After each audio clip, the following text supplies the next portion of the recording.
नमस्कार विद्यार्थी मित्रांनो, चला शिकूया व्याकरण या चॅनलच्या 5व्या भागामध्ये मी आपलं स्वागत करते। आजच्या भागामध्ये आपण क्रियाविशेषण व त्याचे प्रकार अभ्यासणार आहोत। तर चला शिकूया व्याकरण। आज आपण क्रियाविशेषण अव्यय याविषयी माहिती घेणार आहोत। खालील वाक्यातील लाल रंगाच्या शब्दांकडे लक्ष द्या। पहिलं वाक्य आहे, नितीन वारंवार गावी जातो। दुसरं वाक्य आहे, आई उद्या बाजारात जाणार आहे। तिसरं वाक्य आहे, आजी दररोज पोथी वाचते। पहिल्या वाक्यातील वारंवार, दुसऱ्या वाक्यातील उद्या आणि तिसऱ्या वाक्यातील दररोज ही वाक्यातील क्रियाविशेषणे आहेत। क्रियाविशेषण म्हणजे क्रियेविषयी विशेष माहिती सांगणारा शब्द। क्रियापदाविषयी विशेष किंवा अधिक माहिती सांगणारे जे शब्द असतात त्यांना आपण क्रियाविशेषण म्हणतो। एखादी क्रिया कुठे झाली, कशी झाली हे सांगणारे जे शब्द ते क्रियाविशेषण अव्यय। तर या क्रियाविशेषण अव्ययाची आपण व्याख्या पाहूया। क्रियापदाविषयी विशेष व अधिक माहिती सांगणाऱ्या अविकारी शब्दास क्रियाविशेषण अव्यय असे म्हणतात। उदाहरणार्थ, काल, सतत, दररोज, तिकडून, सावकाश, पटपट, क्वचित इत्यादी। या क्रियाविशेषण अव्ययाचे काही प्रकार आहेत ते आपण पाहूया। याचे अर्थावरून आणि स्वरूपावरून दोन प्रकार मुख्यत्वे आहे। अर्थावरून पहा, कालवाचक क्रियाविशेषण अव्यय। दुसरा प्रकार स्थलवाचक क्रियाविशेषण अव्यय। तिसरा प्रकार रीतिवाचक क्रियाविशेषण अव्यय। चौथा प्रकार संख्यावाचक किंवा परिमाणवाचक क्रियाविशेषण अव्यय। पाचवा प्रकार प्रश्नार्थक क्रियाविशेषण अव्यय। सहावा प्रकार निषेधार्थक क्रियाविशेषण अव्यय। आणि स्वरूपावरून दोन प्रकार आहेत, एक सिद्ध क्रियाविशेषण अव्यय आणि दुसरा साधित क्रियाविशेषण अव्यय।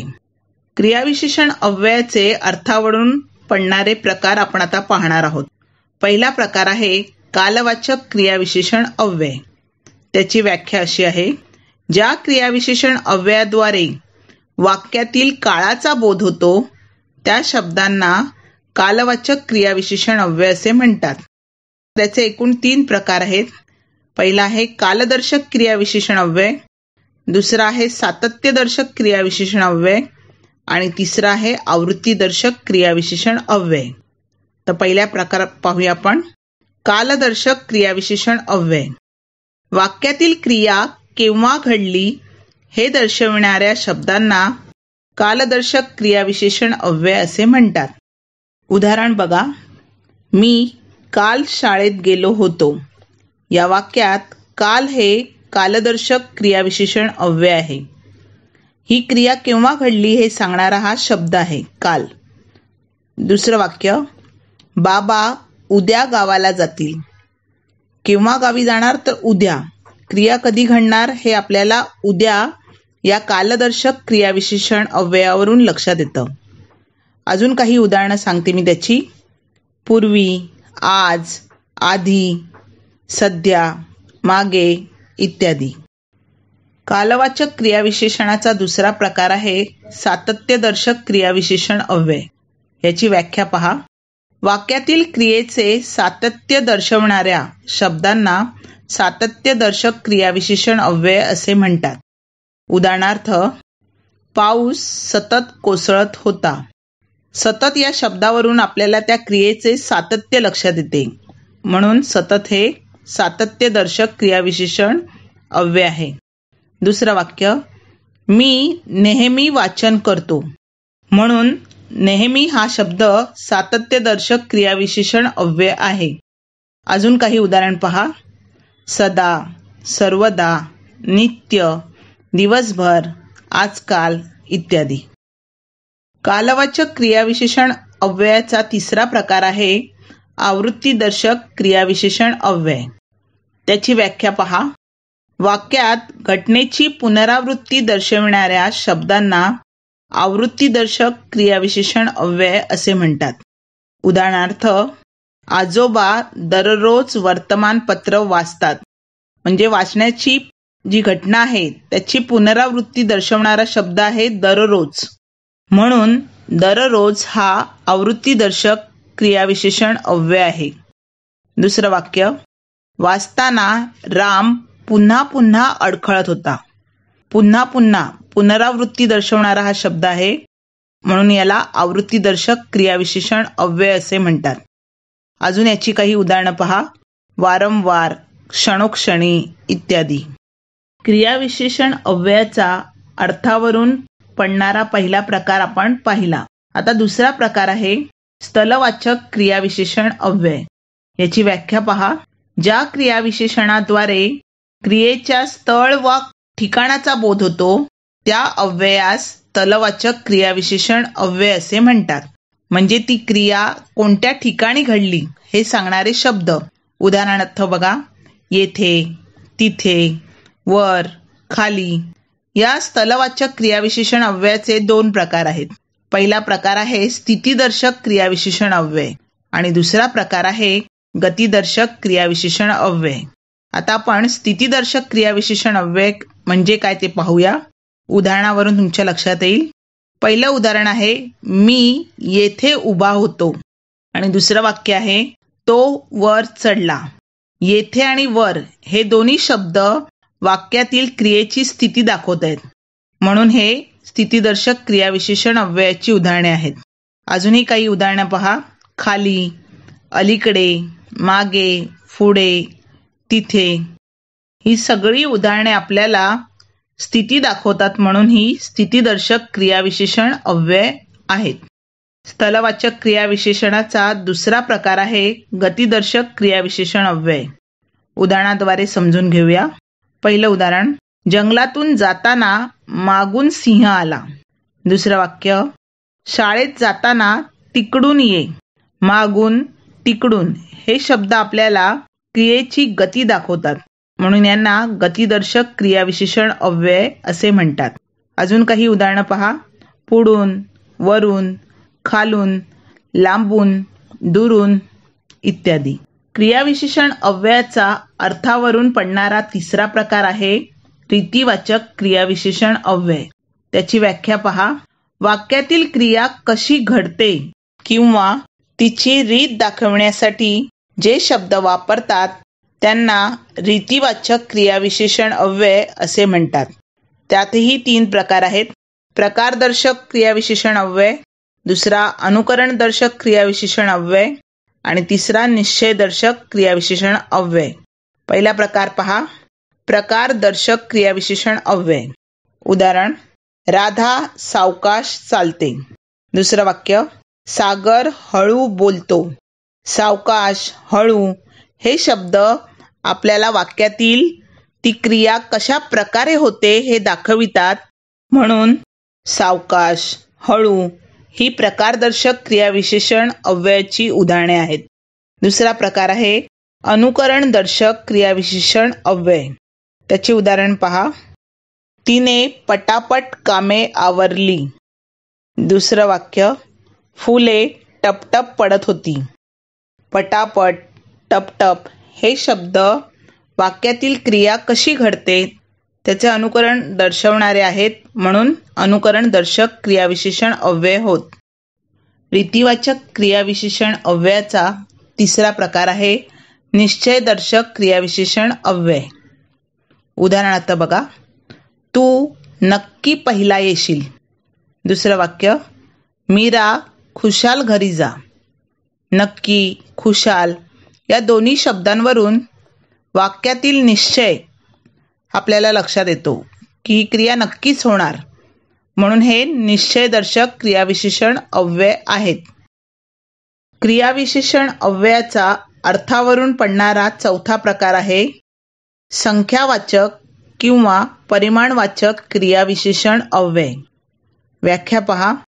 वाक्यातील ज्या क्रियाविशेषणामुळे क्रिया किती वेळा घडली किंवा क्रियेच्या परिमाणाचा बोध होतो त्यास संख्यावाचक वा परिमाणवाचक क्रियाविशेषण अव्यय असे म्हणतात.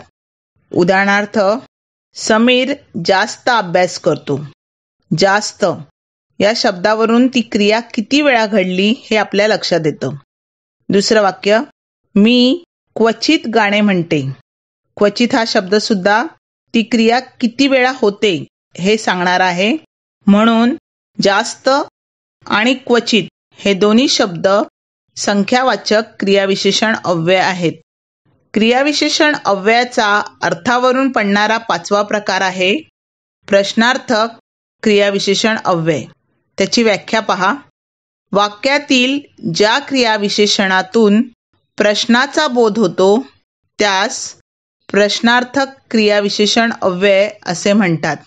उदाहरणार्थ, तू गावाला जातो का? दुसरं वाक्य, तुम्ही सिनेमाला याल ना? पहिल्या वाक्यातील का आणि दुसऱ्या वाक्यातील ना या क्रियाविशेषणातून आपल्याला प्रश्नाचा बोध होतो, म्हणून हे प्रश्नार्थक क्रियाविशेषण अव्यय होत. क्रियाविशेषण अव्ययाचा अर्थावरून पडणारा 6वा प्रकार आहे निषेधार्थक क्रियाविशेषण अव्यय. वाक्यातील ज्या क्रियाविशेषणावरून नकार किंवा निषेधात्मक बोध होत असेल त्याला निषेधार्थक क्रियाविशेषण अव्यय असे म्हणतात. उदाहरणार्थ, मी न विसरता पाहीन. दुसरं वाक्य, तो न चुकता आला. या वाक्यातील न हे जे क्रियाविशेषण आहे ते वाक्यातील नकार किंवा निषेध दाखवतात, म्हणून इथे हे निषेधार्थक क्रियाविशेषण अव्यय आहेत. क्रियाविशेषण अव्ययाचे आपण अर्थावरून होणारे प्रकार पाहिले. आता त्याचे स्वरूपावरून होणारे प्रकार पहा. पहिला प्रकार आहे सिद्ध क्रियाविशेषण अव्यय. काही शब्द हे मुळातच क्रियाविशेषण अव्यय असतात, त्यांना सिद्ध क्रियाविशेषण अव्यय म्हणतात. उदाहरणार्थ, तो मागे जातो. दुसरं वाक्य आहे तू येथे थांब. मागे, येथे हे शब्द मुळातच क्रियाविशेषण अव्यय आहेत, म्हणून त्यांना सिद्ध क्रियाविशेषण अव्यय असे म्हणतात. क्रियाविशेषण अव्ययाचा स्वरूपावरून पडणारा दुसरा प्रकार आहे साधित क्रियाविशेषण अव्यय. त्याची व्याख्या पहा. नाम, विशेषण, क्रियापद, शब्दयोगी अव्यय यांच्यापासून तयार झालेल्या क्रियाविशेषणांना साधित क्रियाविशेषण असे म्हणतात. त्याचे 2 प्रकार आहेत प्रत्यय साधित क्रियाविशेषण अव्यय आणि दुसरा आहे सामासिक क्रियाविशेषण अव्यय. पहिला प्रकार पहा. प्रत्यय साधित क्रियाविशेषण अव्यय. जी क्रियाविशेषण अव्यय प्रत्यय लागून तयार झालेले असतात त्यांना प्रत्यय साधित क्रियाविशेषण अव्यय असे म्हणतात. नामापासून तयार झालेली बघा नामसाधित क्रियाविशेषण अव्यय. सकाळी, रात्री, दिवसा म्हणजे रात्र या नामापासून ई प्रत्यय लागून रात्री हे क्रियाविशेषण अव्यय तयार झालेलं आहे. सर्वनाम साधित बघा यावरून, त्यावरून, या आणि त्या हे सर्वनाम आहे, त्यापासून यांना प्रत्यय लागून ही प्रत्यय साधित क्रियाविशेषण अव्यय तयार झाली आहेत. विशेषण साधित आहे एकदा, एकत्र, मोठ्याने. धातू साधितची उदाहरणं पहा. पळताना, हसताना, खेळत. अव्यय साधित उदाहरणं आहेत अव्ययापासून तयार झालेली खालून, कोठून, इकडून. दुसरा प्रकार आहे सामासिक क्रियाविशेषण अव्यय. काही जोड शब्द किंवा सामासिक शब्द क्रियाविशेषण अव्ययाचे काम करतात. अशा शब्दांना सामासिक क्रियाविशेषण अव्यय असे म्हणतात. उदाहरणार्थ, शेतकरी रात्रंदिवस शेतात राबतो. दुसरं वाक्य आहे चोराच्या शोधात पोलीस गावोगाव फिरले. तिसरं वाक्य, आज निलेश गैरहजर आहे. रात्रंदिवस, गावोगाव आणि गैरहजर हे तिन्ही शब्द जोड शब्द आहेत, म्हणून हे इथे क्रियाविशेषणाचं काम करतात, म्हणून यांना सामासिक क्रियाविशेषण अव्यय असे म्हणतात. इथे खालील काही वाक्य आहेत, त्या वाक्यातील क्रियाविशेषण अव्ययाचे प्रकार आपल्याला ओळखायचे आहेत. पहिलं वाक्य आहे तू अभ्यास केलास का? का? का हे प्रश्नार्थक क्रियाविशेषण अव्यय आहे. या वाक्यातून आपल्याला प्रश्नाचा बोध होतो. दुसरं वाक्य, घरी येताना इकडून ये. इकडून हे प्रत्ययसाधित क्रियाविशेषण अव्ययाचं उदाहरण आहे. तिसरं वाक्य, मी न चुकता श्लोक म्हणते. न वरून आपल्याला नकार लक्षात येतो, म्हणून हे निषेधार्थक क्रियाविशेषण अव्यय आहे. चौथं वाक्य आहे, तू नक्की आमच्याकडे ये. नक्की म्हणजे निश्चितपणे सांगितल्या, म्हणून हे निश्चयदर्शक क्रियाविशेषण अव्यय आहे. पाचवं, आजोबा वारंवार पोथी वाचन करतात.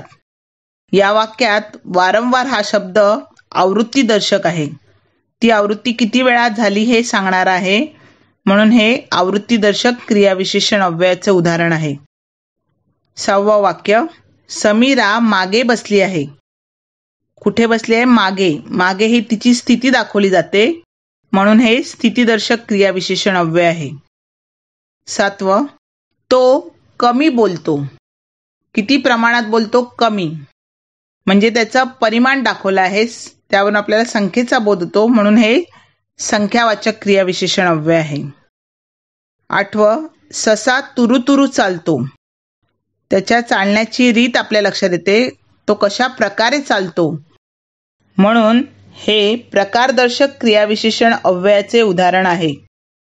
नववं वाक्य पहा, मी परवा तुझ्या घरी येईन. परवा यावरून आपल्याला तो काळ कळतो, म्हणून हे कालदर्शक क्रियाविशेषण अव्यय आहे. 10वं वाक्य, पोलिसांचा रात्रंदिवस पहारा होता.